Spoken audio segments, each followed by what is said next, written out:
nous ne parlons forcément pas de la même Europe.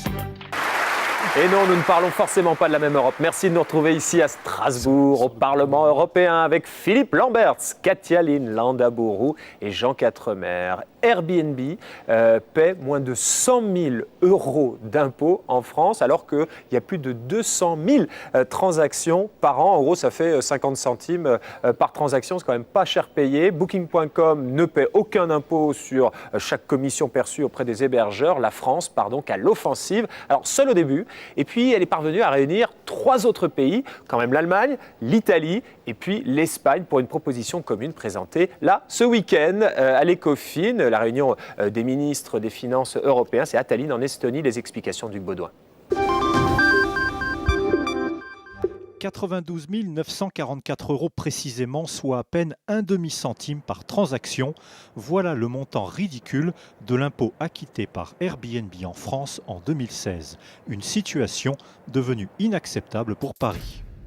L'époque actuelle n'est pas une époque pour les faibles. Il est temps que l'Europe se ressaisisse, qu'elle défende ses intérêts, qu'elle fasse payer à Google, Amazon et Facebook les impôts qu'elles doivent aux contribuables européens. Ce week-end à Tallinn, en Estonie, Bruno Le Maire va présenter un projet de taxation approuvé par Berlin, Rome et Madrid, initiative applaudie sur tous les bancs de l'hémicycle européen. L'appui de la France est très important. Nous devons inventer une nouvelle manière, intelligente bien entendu, de taxer, à faible coût évidemment aussi, l'activité de ces gens, y compris si nous sommes les seuls à faire ça en Europe. Mais Paris veut aller très vite et là, les difficultés commencent. Trouver un accord à 27 sur une question fiscale, ce n'est pas en mois, mais en années qu'il faut compter. Et partir en éclaireur à quelques-uns, c'est prendre le risque d'avoir un accord sans l'Irlande, champion européen du dumping fiscal. Autre écueil, comment imposer ces géants du numérique?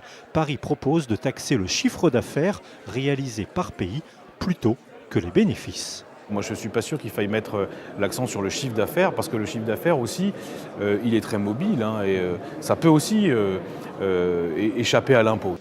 Favorable à l'initiative française, la présidence estonienne de l'Union européenne se fixe comme objectif de trouver un premier accord d'ici la fin de l'année.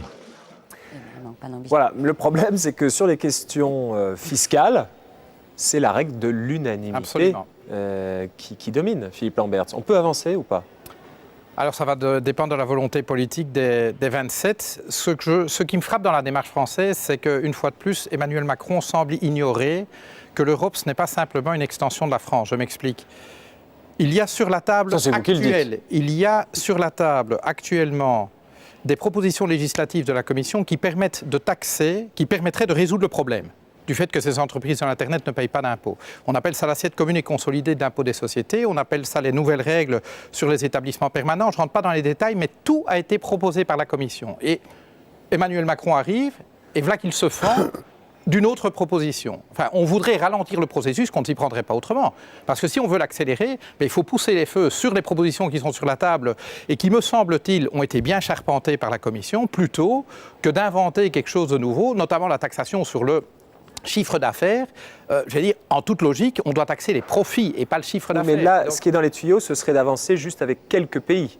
Dans un premier temps. Évidemment, s'il peut y avoir une coopération renforcée, d'accord, mais ce serait peut-être plus intelligent qu'une coalition de pays volontaires, par exemple la France, l'Allemagne, le Benelux, qui sont 3 paradis fiscaux, montre la voie. Disent, voilà, nous prenons les propositions de la Commission et nous allons déjà les appliquer. Oui, d'accord, mais si l'Irlande, avec ses 12,5% d'impôts sur les bénéfices, mais ça, c'est vrai, ne l'applique pas... C'est vrai de la proposition française aussi. Oui. Que ce soit les propositions de la Commission ou celles d'Emmanuel Macron, si l'Irlande n'est pas à bord, en effet, ça posera un problème. Le problème, c'est que ces propositions dont vous parlez, elles sont sur la table depuis 2011. Bien sûr. Si je ne m'abuse, donc ça fait quand même des années. Est-ce que c'est un serpent de mer, l'assiette Si on en rajoute une, vous pensez que ça va aller plus vite ? Non, ça je pense pas. Je pense qu'il faudrait peut-être reprendre ces propositions. Mais comment on fait ? Concrètement, comment on fait ? C'est-à-dire que l'Irlande et le Luxembourg, c'est leur gagne-pain d'avoir des impôts si bas.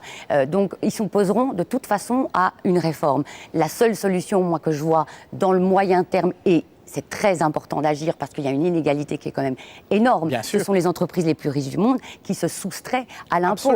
90 000 € d'impôt seulement pour une entreprise comme Airbnb sur son deuxième marché, c'est scandaleux. Donc peut-être la coopération renforcée, c'est un outil extrêmement inefficace. On l'a vu avec la taxe sur les transactions financières. Mais n'est-ce La pas, coopération monsieur Lambert, renforcée, c'est un groupe de pays, 8-9 pays, qui avancent ensemble vaut sans mieux attendre les avancer autres. de façon minimum un bancale tiers. que de ne pas avancer, Mais peut-être. Cataline, honnêtement dit, si la taxe sur les transactions financières n'avance pas, c'est pas que le dispositif est mauvais, c'est qu'il n'y a pas de volonté politique. Tout à fait. La Jean. volonté politique des États membres qui sont dans la coopération renforcée, c'est de tuer le Jean. projet. En tout cas, c'est le cas de la Alors, que faire? Non, vous savez, quand on dit l'Irlande va s'y opposer, je suis complètement d'accord avec Philippe Lambert, c'est une question de volonté politique. Le jour où les Américains ont dit aux Suisses, le secret Voilà, bancaire, ça exactement. suffit, ça s'est arrêté. Le jour où on a dit aux Luxembourgeois, maintenant, vous arrêtez avec vos rescrits fiscaux, ça s'est arrêté. Le jour où on dira aux Irlandais, écoutez, c'est simple, vous touchez des fonds structurels, Voilà, vous exactement. touchez les... Eh bien maintenant, c'est terminé. On ne paye plus. La solidarité, c'est terminé. Parce que la solidarité, Ça va dans les deux c'est dans les sens. deux sens. Donc il faut Exactement. être brutal. Moi, je pense que Emmanuel Macron, alors peut-être qu'il a tort dans la méthode en sortant d'autres textes, etc.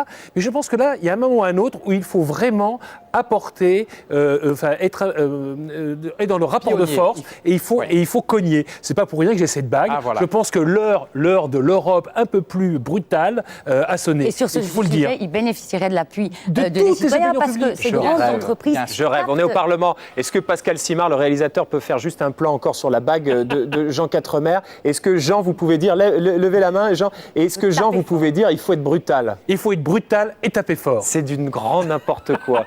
Après la pause, nous allons nous intéresser avec notre partenaire Nice Matin au feu de forêt. Que fait l'Europe? À tout de suite.